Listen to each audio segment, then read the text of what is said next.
Hello everyone and welcome to Sinful Gaming. I hope you're all doing well, I hope you're all staying safe, and most of all, I hope you're all fighting that war against the grey. Today we're going to have a little bit of fun and a wish listing sort of video, but also talking about characters we think have built up themselves enough to deserve models from Games Workshop.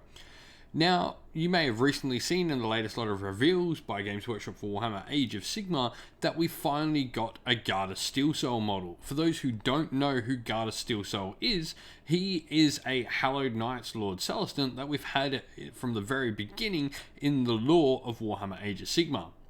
He was in the original book that came out in the Realmgate Wars called Warstorm, and he's featured in numerous other books since, like Hammerhole and other stories. He's also the main character, or at least one of the main characters in Plague Garden, which is one of the most renowned Age of Sigmar pieces of fiction. He also features in the latest story in his saga, Black Pyramid, which is where his pose here comes from. It's the cover art for Black Pyramid. For me, characters like Gardus are really important to Warhammer Age of Sigmar.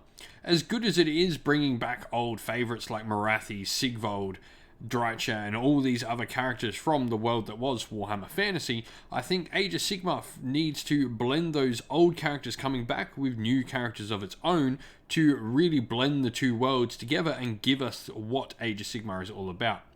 Characters like Gardus building themselves up enough in the lore are very important because, I mean, for one, the chant of the Hallowed Knights is right up there with some of the catchiest chants in any Warhammer story, like Warhammer Age of Sigmar or 40k or fantasy. Only the Faithful is just something many people know just by hearing it, that it's a Stormcast chant. And for me, he just epitomizes what we need to be doing for Warhammer Age of Sigmar. These characters need to be nurtured and built up over time and given time to now come out as this fantastic sculpt we have here. Now, we've had characters that come out in some of the battle tomes as well. You've had like Aventus Firestrike and Asteria Soulbright and a whole bunch of characters that have come out in battle tomes, but they've never really been in the story before those points. And I think, while that's cool that yes, they've come out, I like to see these characters built up in the lore and then brought out, because now they've got this rich backstory to them. I mean, we know so much about Gardus, and if you don't know about Gardus, go and read some of the fiction that involves him. I definitely recommend it, starting with Warstorm and following his trail across the mortal realms. It is a great story to follow. But anyway, what I want to talk about in this video is I want to talk about 5 other characters that have built themselves up in the lore, in the narrative, especially from Black Library, for Warhammer Age of Sigmar, and 5 characters I think are deserving of a model, or at least are on their way to be deserving of a model. So let's get cracking into this.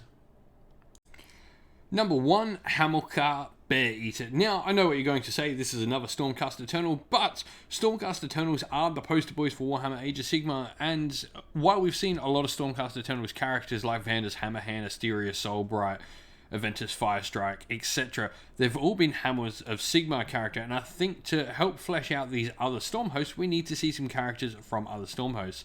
And I don't think there's any better a character to see for another Storm host than Hamilkar Bear-Eater.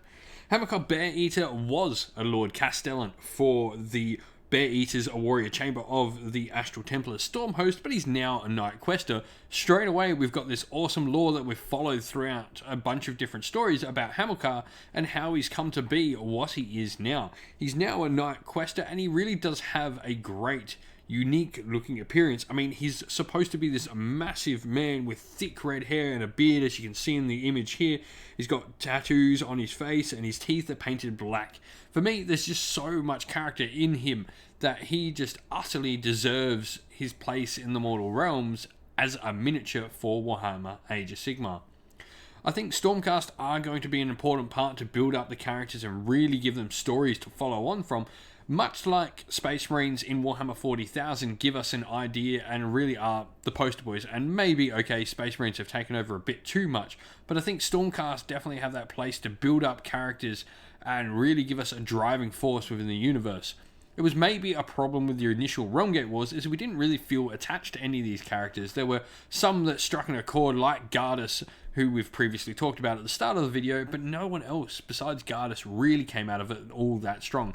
Hamilkar, for me, is someone who's really picked up the torch afterwards and has forged his own story. I mean, his novel is fantastic, and I definitely recommend anyone goes and reads it. Number 2, I have Callis and Malineth Witchblade. I mean, for me, these come as a pair.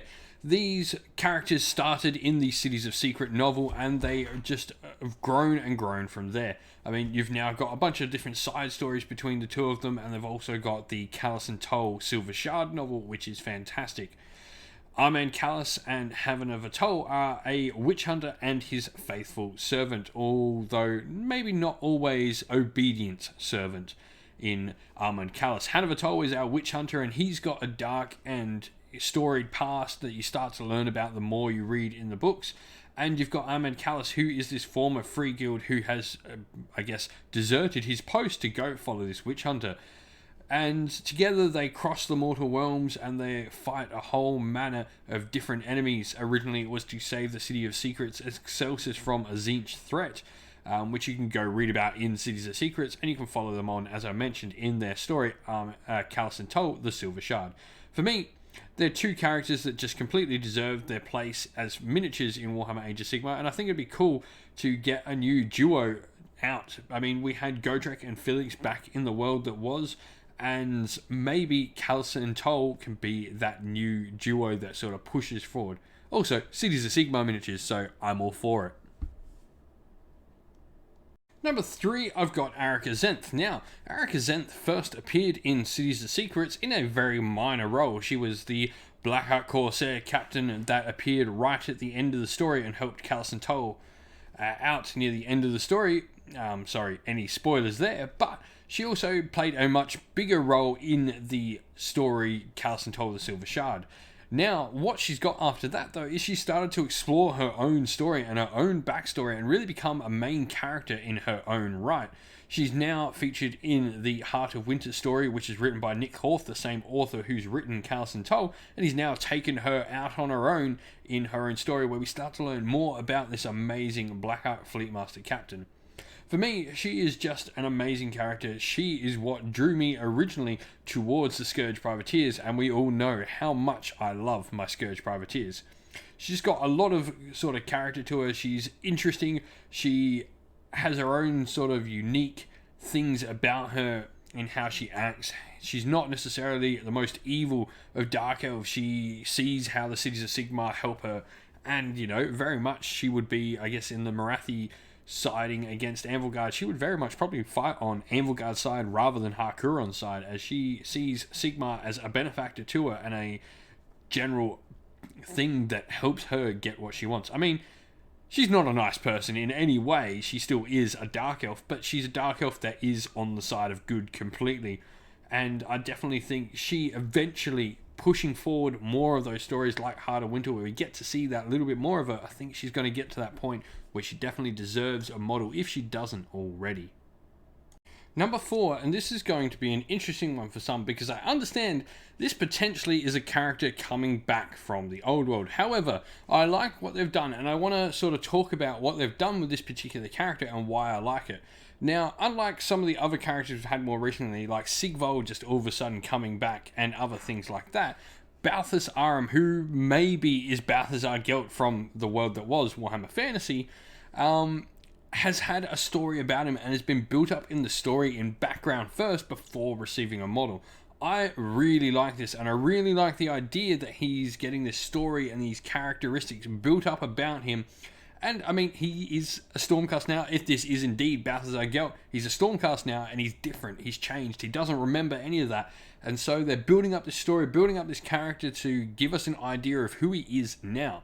And I really like this. I wish they did this more with more characters from Warhammer Age of Sigmar that have come from Warhammer Fantasy.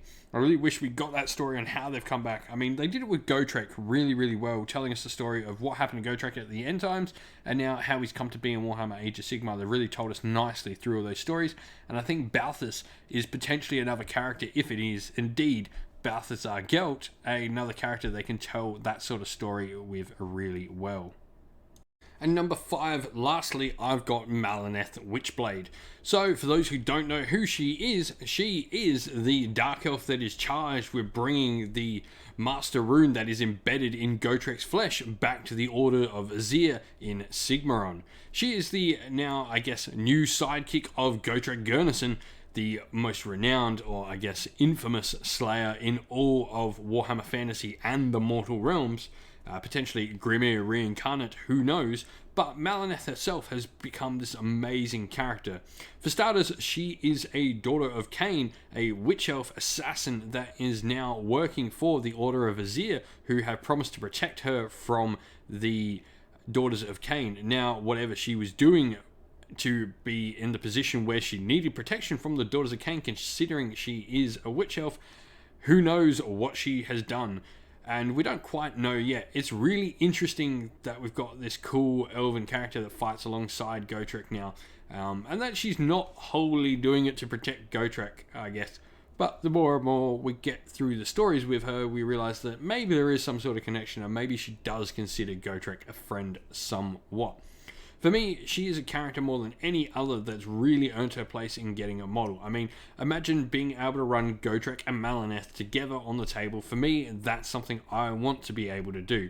We've got these fantastic pieces of art done up for Malineth, and it would be a shame to see them go to waste. I really, really hope that one day we get to see this amazing witch elf, Order of Azir, assassin lady, friend of Gotrek on the table. Well, thank you all for watching. Please do leave some comments down below of characters you'd like to see from Black Library Fiction for Warhammer Age of Sigmar that you want to make it to the tabletop. And also, don't forget to like the video and subscribe to the channel. All of that helps us create more people coming to watch. Now, if you'd like to come chat more with me and other members of our little community here, you can do so by following the link down to our Discord in the description of the video.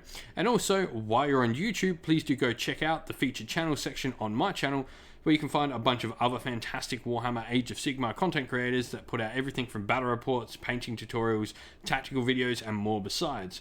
Lastly, we'd like to give a shout out to everyone who supports the channel via Patreon and YouTube members. Thank you to James, AJC, JC, Christian Weir, Philip Ward, Soren, Kenny Lyle, Outer and Shop First, Cowspawn, James Crowder, and Andrew Jarvis. Thank you all for supporting us, and if you'd like to help support us like those fine people do, you can do so following the links down to our Patreon and YouTube members in the description of the video as well.